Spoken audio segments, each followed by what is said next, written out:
नमस्कार दोस्तों, नॉलेज मंडली में आप सभी का स्वागत है। आज के वीडियो में हम करेंगे important questions on CCS, CCA conduct rules which are very much important for principal, vice principal, section officers, PNT, SAS and other examinations in NCT conducted by UPSC, EMRS, KVS etcetera. तो आज का पहला question है, video का पहला question है 41। To whom shall the appeal be presented.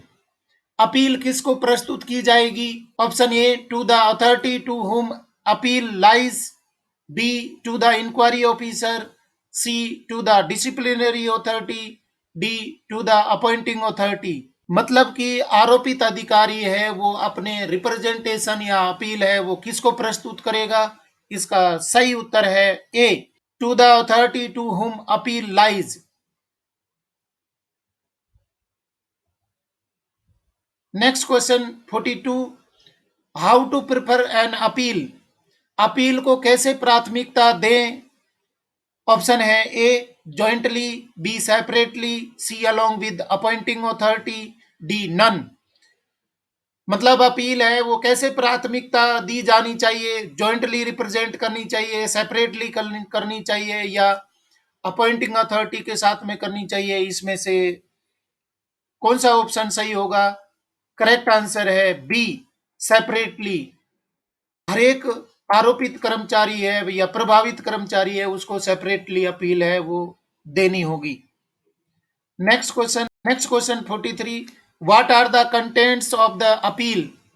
Appeal की विषय वस्तु क्या है? मतलब क्या है कि अपील की विषय वस्तु कैसी होनी चाहिए, क्या होना चाहिए अपील अगर कर रहे हैं तो? ऑप्शन है a representation of the official, B. Only brief of his case. C. Only orders of the disciplinary authority. D. Material statements and arguments. क्या होना चाहिए अपील की विषय वस्तु? इसका करेक्ट आंसर है D, material statements and arguments. Material statement होना चाहिए, आर्ग्यूमेंट होना चाहिए अपील में। Next question 44। What type of language is to be avoided in the appeal? Appeal में किस प्रकार की भाषा से बचना चाहिए? ऑप्शन है ए डिसरेस्पेक्टफुल और improper language, B normal writing, C speaking language, D polite language. मतलब कोई भी अपील करता कर्मचारी है वो अपील है उसमें किस प्रकार की लैंग्वेज उसको लिखनी चाहिए? इसका सही उत्तर है ए डिसरेस्पेक्टफुल और इम्प्रॉपर लैंग्वेज से बचना चाहिए। नॉर्मल राइटिंग होनी चाहिए अपील में, स्पीकिंग लैंग्वेज में होनी चाहिए, पोलाइट लैंग्वेज होनी चाहिए। डिसरेस्पेक्टफुल या इम्प्रॉपर लैंग्वेज है अपील में कभी नहीं होनी चाहिए। Next question 45।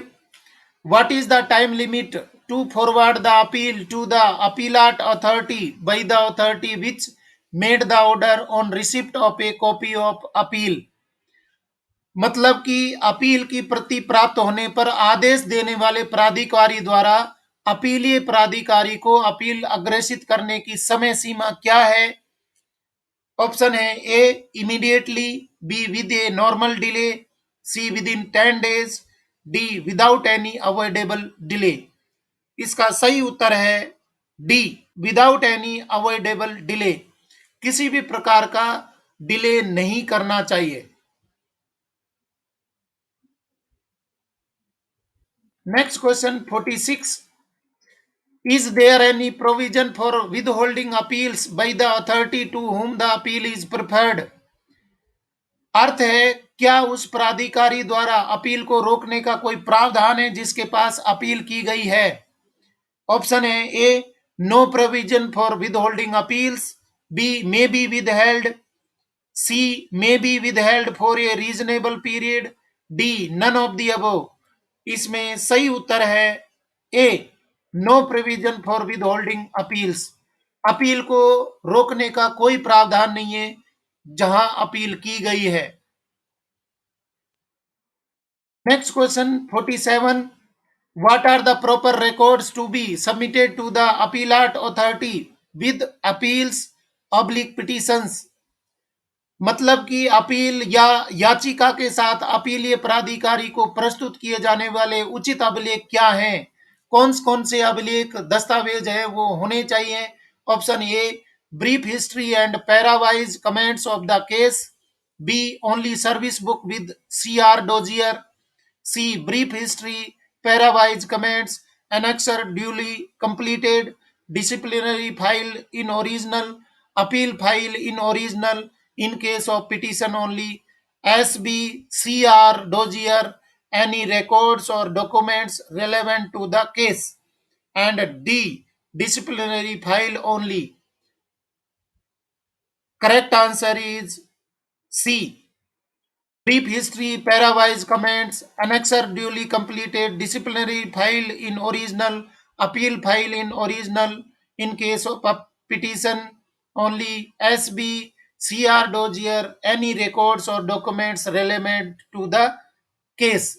ये अभिलेख है वो अपीलीय प्राधिकारी को प्रस्तुत करने चाहिए। Question number 48, what is the time limit for review petitions addressed to member A P&T board? सदस्य ए P&T बोर्ड को संबोधित समीक्षा याचिकाओं के लिए समय सीमा क्या है?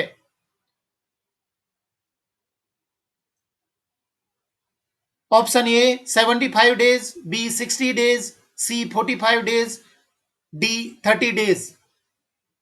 Correct answer is B 60 days. P&T board को संबोधित करने के लिए समय सीमा है वो 60 दिन बताई गई है।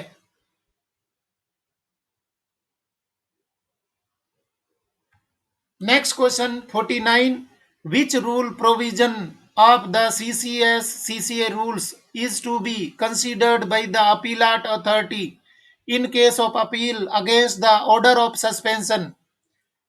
मतलब कि निलंबन के आदेश के खिलाफ अपील के मामले में अपीलीय प्राधिकारी द्वारा CCS CCA नियमों के कौन से नियम प्रावधान पर विचार किया जाना है?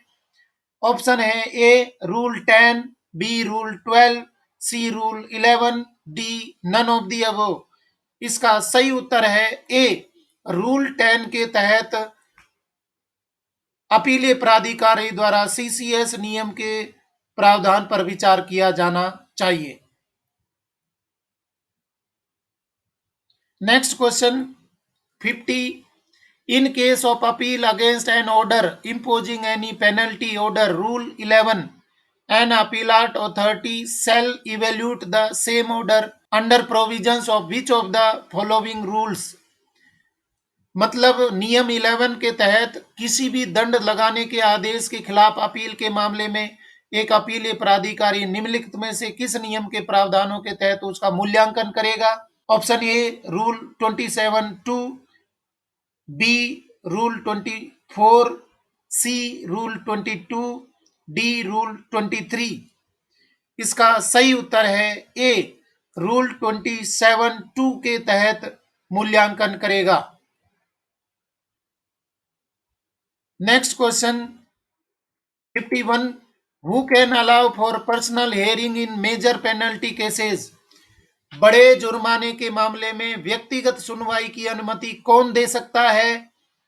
Option A appellate authority, B appointing authority, C disciplinary authority, D head of the office. Correct answer is appellate authority. Major penalty के मामले में अपीलाट अथॉरिटी है वो व्यक्तिगत सुनवाई की अनुमति दे सकता है। Question 52, when is de novo proceedings required? नए सिरे से कार्रवाई कब आवश्यक हो जाती है, कब आवश्यक होती है? ऑप्शन है A when orders of the disciplinary authority are defective, B when appellate authority sets aside the punishment orders, C when there is a dispute between delinquent and disciplinary authority, D due to non implementing proper procedure during the course of inquiry। नए सिरे से कार्रवाई इनमें से कौन से आधार पर शुरू की जा सकती है? सही उत्तर है B, when appellate authority sets aside the punishment orders. Question number 53, who is the competent authority to review oblique revise the punishment order in respect of a government servant serving in postal department। अर्थ है डाक विभाग में सेवारत सरकारी सेवक के संबंध में दंड आदेश की समीक्षा या संशोधन करने के लिए सक्षम प्राधिकारी कौन है? A, post master general, B, SP, SSPOs, superintendent of post, C, director of postal services, D, member personnel postal services board. Correct answer is D, member personnel postal services board। Question number 54, who is the authority to review oblique revise the punishment order in respect of a government servant serving in telecommunication department। मतलब कि दूरसंचार विभाग में कार्यरत एक सरकारी कर्मचारी के संबंध में दंड आदेश की समीक्षा या संशोधन करने का अधिकार कौन रखता है? A, general manager telecom, B, principal general manager telecom, C, controller of communication accounts, D, adviser human resource development department of telecommunication. इसका सही उत्तर है D, adviser human resource development department of telecommunication. Next question 55, who is the competent authority to review revise the punishment orders of the government servant serving in the Indian Audit and Accounts Department। मतलब भारतीय लेखा परीक्षा एवं लेखा विभाग में कार्यरत सरकारी सेवक के दंड आदेशों की समीक्षा या संशोधन करने वाला सक्षम प्राधिकारी कौन होगा? A, accountant general, B, controller and auditor general, C, deputy accountant general, D, audit officer. इसका सही उत्तर है B, controller and auditor general. Next question 56, who is the competent authority to review oblique revise the punishment orders in respect of other central government departments except P&T and Secretariat। अर्थ है केंद्र सरकार के अन्य विभागों P&T और सचिवालय को छोड़कर के संबंध में दंड आदेशों की समीक्षा या संशोधन करने वाला सक्षम प्राधिकारी कौन होगा? ऑप्शन है ए, head of a department directly under the central government, B, head of office of the respective department, C, next immediate officer of the concerned official, D, disciplinary authority। इसका सही उत्तर है ए, head of a department directly under the central government। Question number 57, permission of which commission is necessary for enhancing oblique setting aside oblique cancellation of penalty already imposed on a government servant। बहुत important question है। मतलब है किसी सरकारी कर्मचारी पर पहले से लगाए गए दंड को बढ़ाने या निरस्त करने के लिए किस आयोग की अनुमति आवश्यक है? ऑप्शन है A, vigilance commission, B, union public service commission, C, commission set up by the concerned ministry, D, none of the above.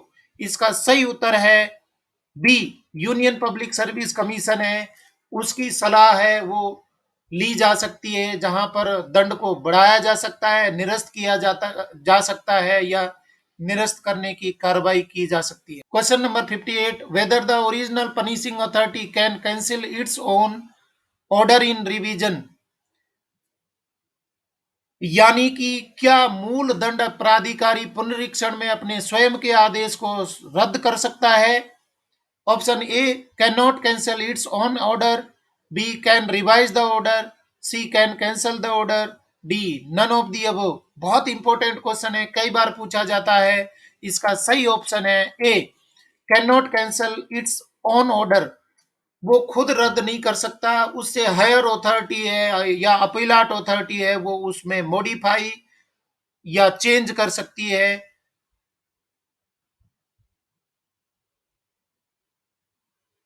अगला प्रश्न है 59, what is the time limit fixed for preferring revision petition without submitting an appeal. मतलब appeal प्रस्तुत किए बिना पुनरीक्षण याचिका प्रस्तुत करने की समय सीमा क्या है? Option A 3 months before the date of order, B 6 months before the date of order, C with in 4 months, D 5th month। पुनरीक्षण याचिका के लिए समय सीमा है वो इनमें से बी सही है, 6 months before the date of order.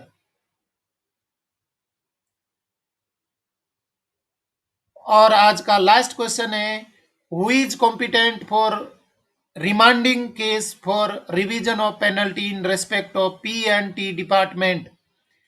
P and T विभाग के संबंध में दंड के संशोधन के लिए रिमांडिंग केस के लिए कौन सक्षम है? A disciplinary authority, B appointing authority, C the president और the P and T board, D inquiry officer. इसका सही उत्तर है सी द प्रेसिडेंट और the P and T board. Dear friends, इस तरीके से 20-20 क्वेश्चन की सीरीज है, उसका सीसीएस सीसीए डिसिप्लिनरी और कंडक्ट रूल्स है, वो 20 क्वेश्चन हम कंप्लीट कर चुके हैं। इसी तरीके के बहुत सारे वीडियो हैं मेरे चैनल पर अवेलेबल है। प्रिंसिपल वाइस प्रिंसिपल की एग्जामिनेशन के लिए स्टडी मटेरियल बहुत आसानी से अवेलेबल नहीं होता, मैं लेकर के आ रहा हूँ आपको एक ही प्लेटफॉर्म पर सारे स्टडी मटेरियल। आप चैनल को देखते रहिए, और आज का वीडियो पसंद आया है तो लाइक शेयर करें और चैनल को सब्सक्राइब तो जरूर करें, क्योंकि नॉलेज मंडली is the right choice. Thank you very much.